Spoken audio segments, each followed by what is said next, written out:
Hey guys, what's up? Welcome back here to today's episode of Intuitive Angling, and really appreciate you guys swinging by the channel to check today's video out. And guys, I have an info-packed video for y'all today. We're going to be talking about the different type of retrieves to use on a chatterbait. There's about 6 different ways that you can actually retrieve a chatterbait to generate more strikes. And a lot of this has to do with the type of water you're fishing, sort of the mood and the personality of the fish, water temperatures, water clarity. There's a lot of different variables.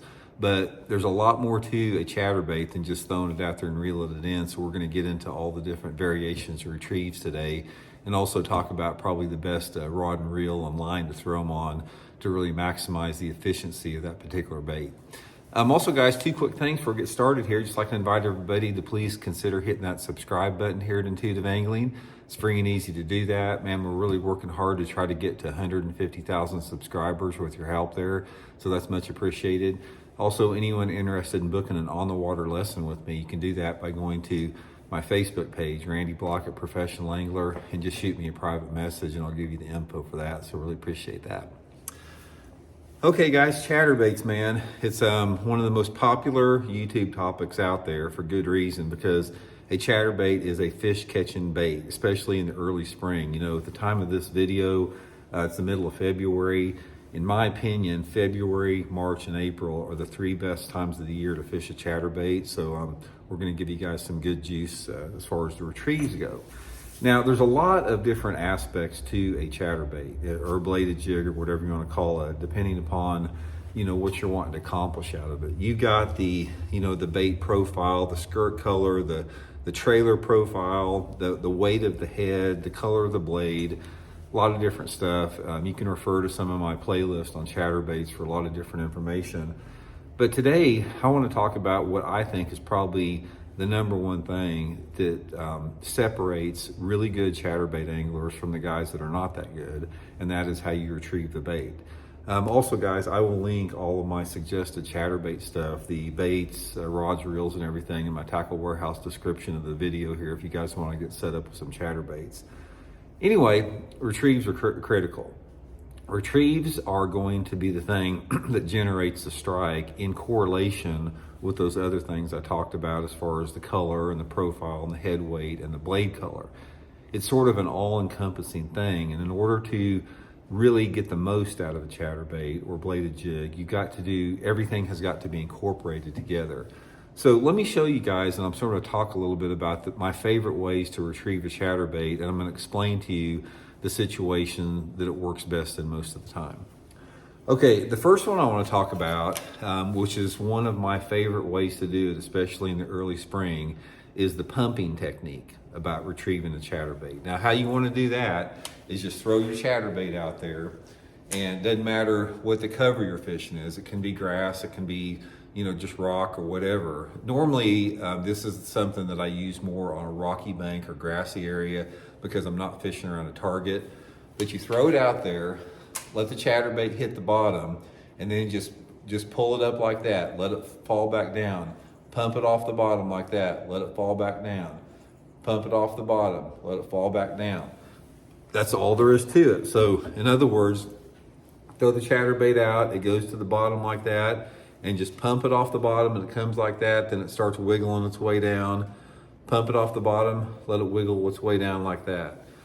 Now, this is a really good technique if the water's a little bit cooler and those fish are tucked down a little bit farther to the bottom and they don't want to chase a bait. All you guys out there that fish grass lakes that have submergent hydrilla and milfoil, the pumping technique is one of the best ways to catch them that a lot of people don't use, because a lot of times you'll throw it down in that milfoil or the hydrilla, and when you rip it up through there, you know, it triggers that reaction strike, ripping it up through that vegetation. But like I said, I've caught them on gravel banks and rock too. But the pumping technique works really good for me if that water temperature is in the low to mid 50s. And another thing about the pumping technique, out of all the different type of chatterbait techniques that I've used, the pumping technique produces the biggest fish overall. And the bite, when you get on the pumping technique, there's 2 ways that they hit it. The first one is you'll throw it out there and you'll pump it up like that. And as you pump it up like that, the fish will just grab it and you pump it up and he's on there and you set the hook. The other time you'll throw it out there, pump it up like that and let it fall back down. And when your bait is falling back down, you just see your line tick because they hit it on the way down. That's my favorite strike. That is a super fun strike to get it on. Also, guys, before we get started on the rest of the techniques, the rod and reel and line setup is critical on a chatterbait, and I'll link my favorite rods in the description. You want a medium action rod for a chatterbait, because if you use too stiff of a rod, you're going to pull that bait away from the fish almost every time. So I like some type of a 7 to 7.5 foot medium type action rod, especially on the tip. I use the Megabass launcher. I'll link that in the description. And most of the time I'm using anywhere between 15 to 20 pound test Seaguar and Vizex fluorocarbon 7-to-1 bait cast reel with that. Okay, the next one, guys, is the burn-in technique of a chatterbait. Now, the burn-in technique is going to be when those fish are shallower and when the water's a little bit cleaner and a little bit warmer. So the burn-in technique is just what it sounds. I'll throw it out there, and I can throw past cover. It can be cover or not cover, but I'm pointing the rod tip at a 9 o'clock direction, and I'm going just like that with a fast stop and go retrieve, burning it like that. Just fast stop and go, stop and go. And when you do a stop and go retrieve on a chatterbait, this thing is just erratic everywhere like that. So it's going through the water like this, hesitates, going through the water like that. Really good way to generate a reaction strike. You know, like I said, a little bit warmer, a little bit cleaner water. Okay, the next one is what I call sort of the pump and pull technique. Now, this is another technique for a little bit cooler water when those fish are a little bit less aggressive and they're not chasing it. So this is the one that is going to take a little bit more practice, because there's a lot to it. There's a lot of different motions to it, but I'm going to try to demonstrate it here to give you the best feel for that. Now, the pull and pump technique that we're talking about, it can be used over grass, it can be used over rock or whatever, but it's something you want to keep the bait close to the bottom. So I'll throw it out there, guys, and I'll usually keep the rod tip at about 9 o'clock or a little bit lower. And I'll just start reeling like that, and I'll maybe hesitate, and I'll pull the rod like that a little bit, take up the slack a little bit, and maybe shake the rod like that a little bit. So reeling a little bit, pulling, let the bait go down, shake it a little bit, and just trying to create some type of erratic, subtle action. So probably the best way that it goes down there, or to look at it, the way that it looks down here, is like it'll go to the bottom, and you're reeling it normal like that, and when you pull it, it gives a little bit different action.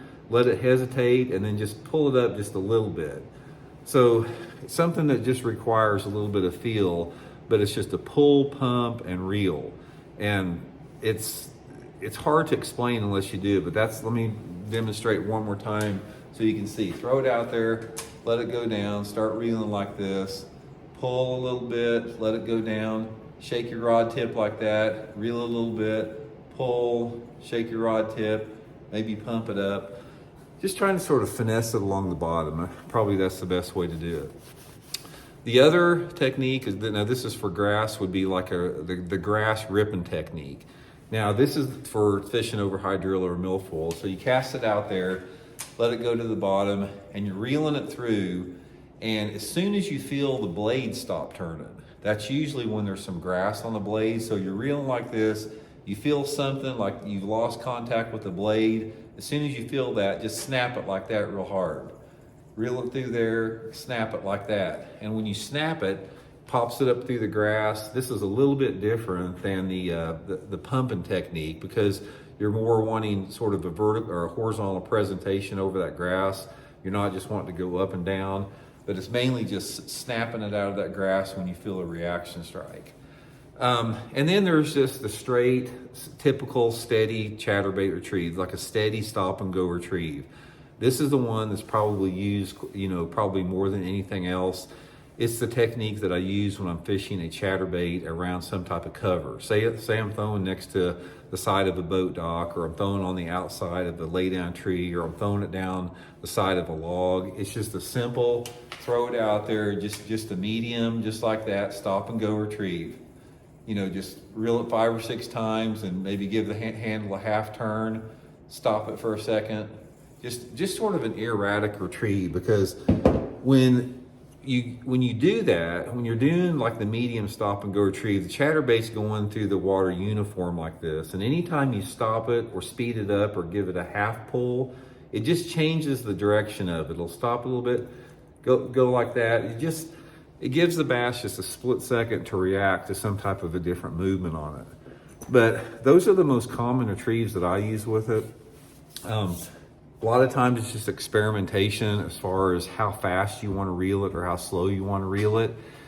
And in general, it's sort of like any other lure categories. The cooler the water and the more off-colored the water, the slower you want to reel your chatterbait, and the cleaner the water and the warmer the water, the faster you want to reel it. That's sort of like the good go-to approach to any time you're fishing a chatterbait, and then everything else in between. And don't be afraid to experiment with your retrieve.